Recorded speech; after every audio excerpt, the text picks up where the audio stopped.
Shalom, shalom, shalom, paz, prosperidade, saúde, segurança e ser completo. É isso que eu estou desejando para você. Manhã, tarde ou noite, a qualquer hora que você esteja assistindo este vídeo, que Deus te abençoe, que Deus te ajude. Fique até o final desta programação que você será ricamente abençoado. Eu creio nisso. Programa Pedra Angular, ecoando a verdade revelada.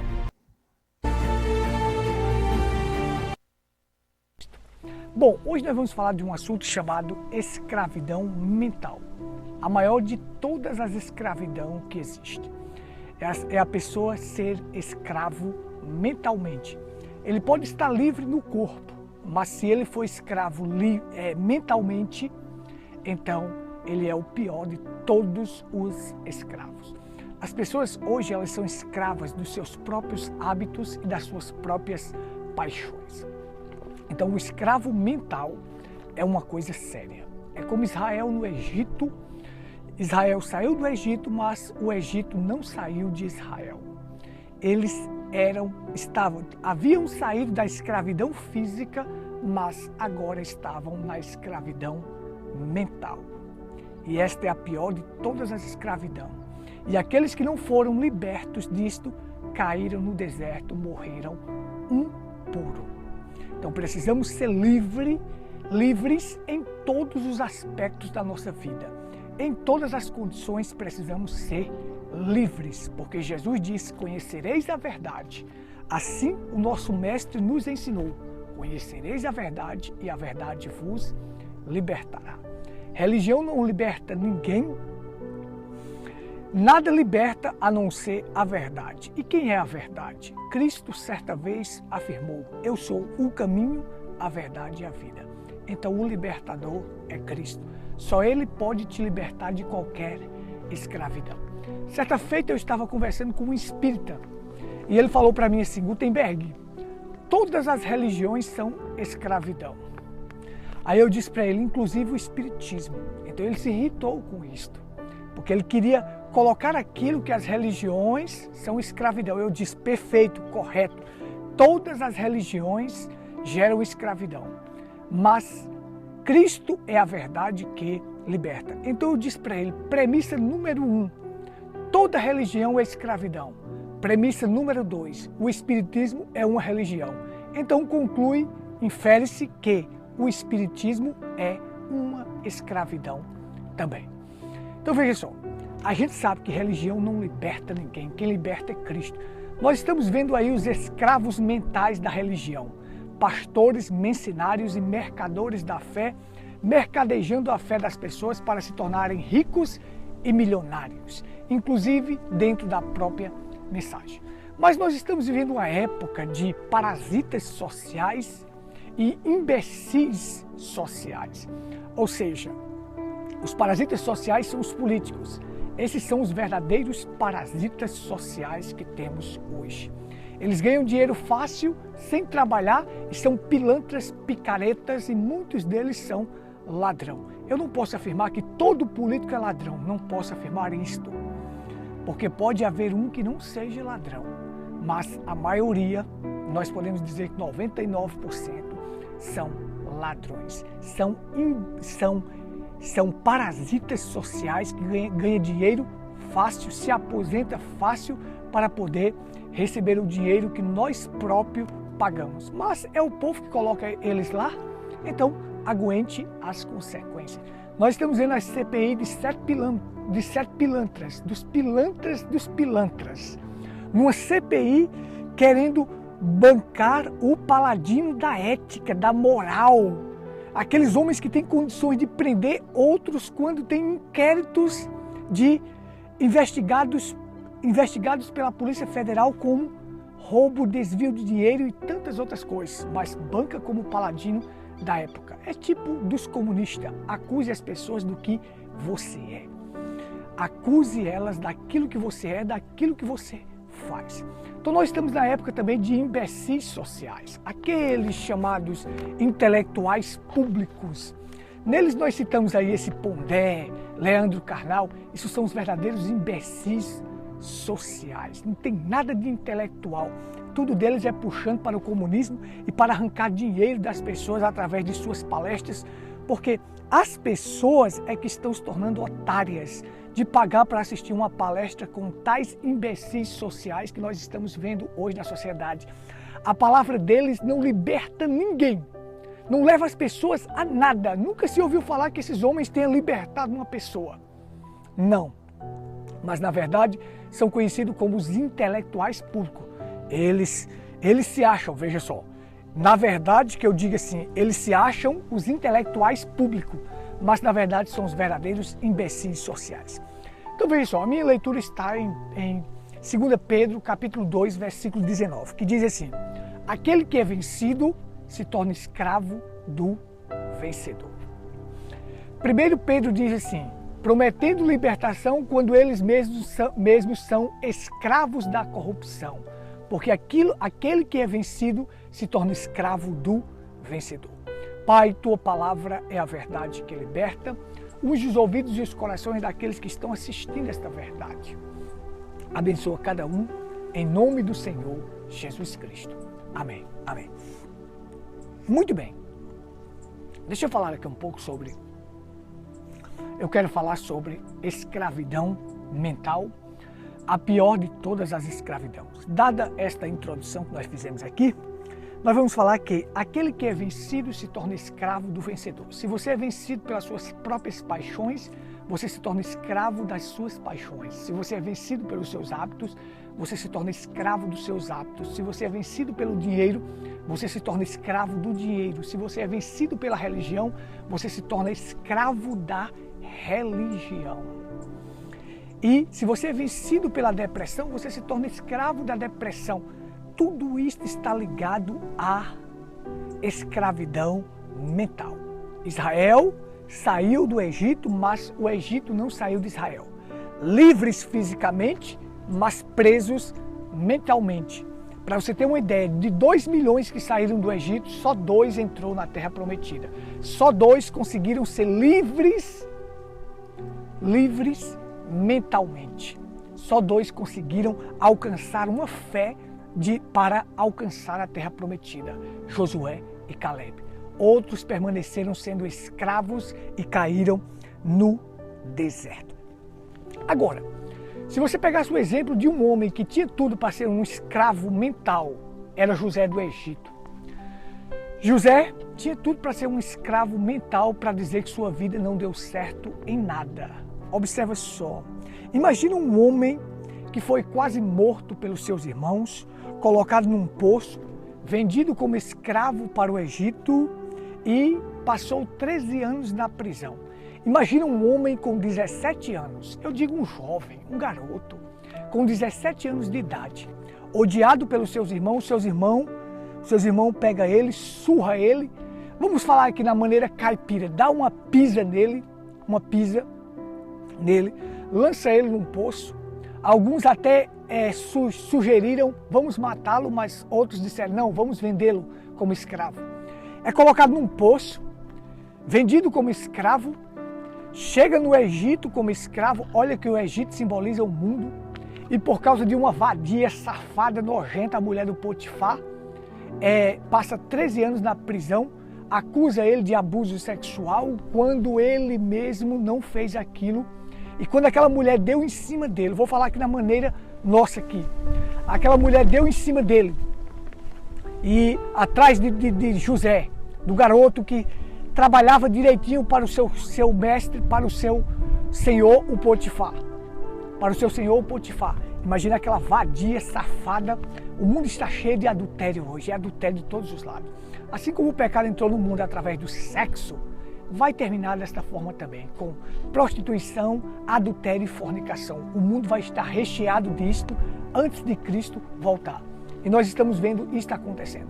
Então aquela vadia arrancou a capa daquele garoto, porque aquele menino, José, aquele garoto diz, pecaria eu contra Deus? Eu não estou pecando contra Potifar, mas contra Deus primeiramente. Ele iria pecar contra Deus. Primeiro ele pensou em Deus para depois pensar no Potifar.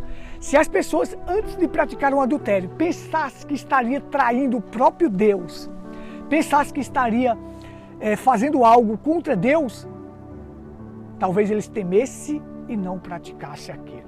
Porque o que teme crê, o que crê obedece, e o que obedece recebe as bênçãos e as promessas divinas. Então ele diz, pecaria eu contra Deus? Fugiu, aquela mulher arrancou a capa dele e acusou ele de abusar dela, de querer algo com ela, quando era ao contrário, era ela que estava dando em cima dele e queria ter relações sexuais com ele. Mas ele fugiu. Um verdadeiro homem foge do adultério, foge da fornicação, foge da prostituição. Porque ele se lembra de Deus no momento. Pecaria eu contra Deus? Isso me levaria ao inferno. Nós temos aí na mensagem um que morreu acusado de abuso sexual, mas está sendo defendido e colocado até nas nuvens por aqueles seus fanáticos. Seus fanáticos estão tentando buscar uma manobra para absolver ele de tudo isso, quando a Bíblia diz, não adulterarás. Você vê, o 5º mandamento preserva a família, o 6º mandamento preserva a vida e o 7º mandamento preserva o casamento, preserva o original. Isto é sagrado. Se você transgredir isso, você está em transgressão. Se você não se arrepender do que você fez de errado, você está perdido, você está condenado ao inferno. Então veja só, José poderia pensar, com 17 anos, eu apanhei dos meus irmãos, sofri uma surra, fui lançado num poço, eu vim para o Egito como escravo, fui vendido como escravo, agora estou aqui amargando nesta prisão, 13 anos. Ele poderia se revoltar e ser escravo mental todo o tempo da sua vida, dizer assim, minha vida não dá certo em nada. Ele poderia dizer assim, minha vida não deu certo em nada. Olha como eu estou agora numa prisão. Ele poderia botar isso na sua cabeça e ser um escravo mental. Mas ele não fez isto. Há 2 coisas que José nunca se esqueceu na vida. Foi de Deus e do seu pai, Jacó. Ele nunca se esqueceu. De Deus, primeiramente, e do seu pai, Jacó. Essa lembrança na sua mente faria com que ele prosseguisse avante com pensamentos positivos, que aquilo era um propósito na sua vida. E todo verdadeiro filho de Deus, que quer servir a Deus verdadeiramente, ele terá que ter sofrimento e propósito em sua vida. Ou melhor, deixa eu retificar aqui. Ele terá que ter tribulações, problemas e dificuldades, porque aquilo faz parte do propósito de Deus em sua vida. Isto é maravilhoso. Então, ele tinha motivo para ser vingativo e ficar furioso. José tinha todos os motivos do mundo para ser vingativo e ficar furioso e ser escravo mental, dizendo que sua vida não daria certo. Mas ele viu que tudo aquilo aconteceu para salvar os seus irmãos. Tudo aquilo aconteceu para ser um propósito de Deus. Tanto é que ele disse para os seus irmãos, vocês me enviaram para cá. Mas não foi vocês que me enviaram para cá, foi Deus, para salvar a vossa vida. Agora imagina um homem vendido como escravo, um homem aos 17 anos, passou 13 anos na prisão, apanhou dos seus irmãos, vendido como escravo, era odiado pelos seus irmãos, com 7 anos depois, olha só, 17 anos ele foi para o Egito, passou 13 anos na prisão, faz 30 anos. Com 30 anos de idade, ele sobe ao posto de governador do Egito devido a um sonho que teve e interpretou os sonhos do faraó. Ou melhor, faraó teve um sonho e ele interpretou os sonhos do faraó porque o dom que havia nele, que Deus havia dado de interpretar sonho, fez com que tirasse ele daquela prisão. Lembre-se, o dom ajuda muitas pessoas, mas o dom não é o doador. É o doador que te dá aquilo. Não confie tanto no dom que você se dá mal. Faraó olhou para José e disse assim, acharíamos porventura um homem sábio como este, em que há nele o Espírito de Deus? O Espírito de Deus estava naquele jovem para interpretar aquele sonho. Observe, é isso que faz a diferença. É o Espírito Santo na tua vida para fazer grandes coisas. Agora, com 30 anos ele sobe ao posto de governador do Egito. 7 anos depois ele torna o Egito a maior potência do mundo. E agora é o salvador dos seus irmãos. Vendido pelos seus irmãos, agora controla o destino dos seus irmãos. Foi chamado de Zafenat Paneah, o salvador do mundo. Uma figura de Cristo. Cristo viria também para ser o salvador do mundo, o nosso salvador.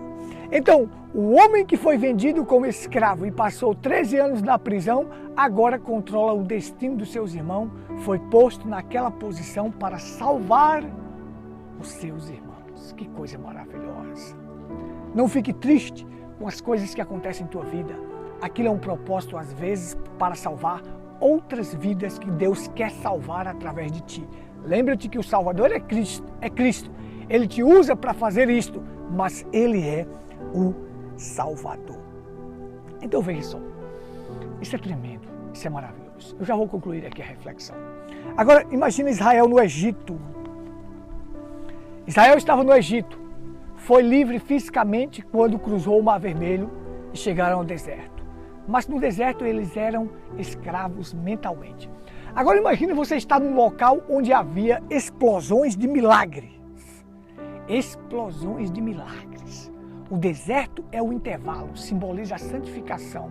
É ali que existiu uma explosão de milagres para tirar a escravidão mental de Israel e mostrar que eles tinham um Deus acima de qualquer outra coisa.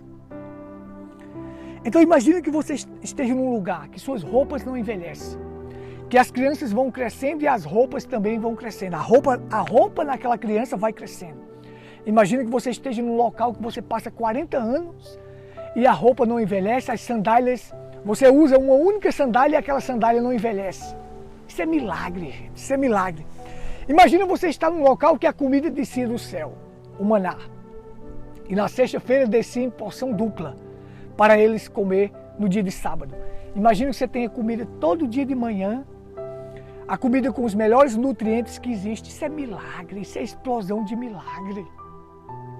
Imagina você estar num lugar que uma rocha acompanha o povo e dela sai água todos os dias. Imagina que milagre maravilhoso. Há sempre presente água da rocha. Que coisa tremenda! Imagina você estar num local onde você é aquecido por uma coluna de fogo à noite e sombra sobre você com uma nuvem. Uma nuvem projeta sombra sobre você de dia e de noite uma coluna de fogo para alumiar o caminho e aquecer você do frio. Isso é explosão de milagres, gente. Isso é tremendo. Mas Israel continuava com a mentalidade de escravos. E todos aqueles que continuaram com a mentalidade de escravos caíram no deserto. É tremendo. Olha só. Não seja escravos de suas próprias paixões. Isso é um sofrimento para você. Não seja escravos mentalmente. Cristo veio para te libertar. Agora veja só. Havia um homem que um couve estava destruindo as suas plantações de milho. Ele pegou aquele couve e acorrentou aquele couve, amarrou aquele couve. E aquele couve passou tanto tempo acorrentado que outro dia, outro homem ia passando por ali. Um dia ia passando outro homem por ali e viu aquele couve naquela condição. Então ele foi lá e cortou a corrente do couve, quebrou aquela corrente. E o couve permaneceu lá. Estava livre agora, mas permaneceu naquele mesmo lugar. Os outros covos passaram e disseram: João Couve, vamos para o sul. Ele disse: não posso, estou acorrentado. Olha só, ele estava livre, mas por ter passado tanto tempo como escravo, preso, acorrentado, ele achava que ainda estava preso. Então ele disse: não posso, eu estou preso. As pessoas estão desta maneira. Por tanto tempo o pecado tomar de conta da vida delas, elas pensam que estão acorrentadas. Mas Cristo veio para trazer a liberdade para você, para quebrar as cadeias, quebrar os grilhões e tirar de você toda escravidão. Mas as pessoas continuam sendo escravas das paixões, dos vícios, dos hábitos, mentalmente escravos. Seja liberto. Cristo veio para te oferecer a libertação. Eu vim para que seja livre. Eu vim para que tenham vida e a tenham em abundância. Conhecereis a verdade e a verdade vos libertará. Eu espero que isso te ajude. Eu espero que isso te ajude grandemente. Que Deus te abençoe e te ajude para que você não seja um escravo. E principalmente um escravo da religião desses pastores charlatões que estão aí, mercenários, mercadores da fé, mercadejando a fé das pessoas, mantendo elas presas nos seus próprios dogmas, credos e doutrinas falsas, para comer os seus dízimos, fazer viagem, ter vida boa, mansões, carrão bom, vida regalada.